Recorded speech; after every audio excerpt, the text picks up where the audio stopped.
Izinkan saya mengapresiasi apa yang dilakukan oleh Bang Andi bersama partnernya. Karena gini, toleransi itu yang paling rendah adalah saling menjaga. Saya tidak mau ganggu kamu, kamu jangan ganggu saya. Kemudian versi yang lebih tinggi adalah saling memahami satu sama lain. Dan yang tertinggi puncak dari toleransi itu adalah saling berkolaborasi dalam kebaikan. Jadi bukan hanya saling menjaga dan saling memahami, tapi juga saling bersama untuk apa-apa yang dianggap kebaikan bersama oleh kita. Saya juga melakukan apa yang dilakukan Bang Andi. Bangun gereja, coba ceritakan. Enggak, saya tidak sampai sejauh itu. Saya tidak sejauh itu. Tapi misalnya ada seorang anak SMA yang dia seorang Katolik di daerah Indonesia Timur ingin menjadi dokter. Kemudian dia DM saya. Dan kebetulan dia yang kemudian menginisiasi saya untuk bikin yayasan yang concern di berbagai bidang, salah satunya memberikan beasiswa. Dia bilang saya ingin jadi dokter. Kata saya syaratnya adalah saya kasih beasiswa kamu asalkan kamu tidak pindah dari Indonesia Timur. Tapi kamu mengabdi di Indonesia Timur, memberikan pelayanan untuk orang-orang yang membutuhkan kamu sebagai seorang dokter di Indonesia Timur. Dan dia bilang iya.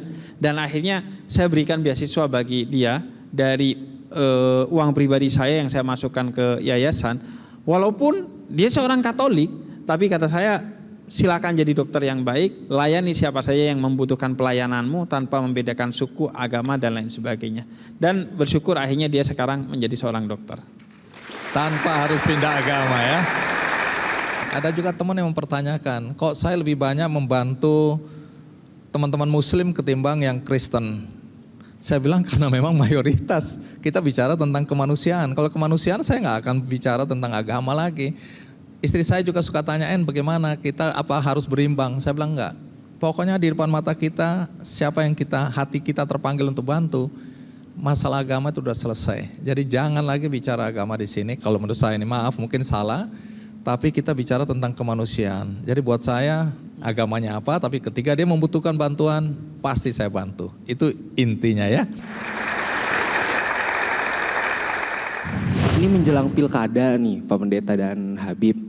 Muncul kekhawatiran penggunaan agama itu sebagai isu untuk memenangkan kontestasi. Masyarakat tuh khawatir isu agama ini tuh akan memicu konflik di antara masyarakat.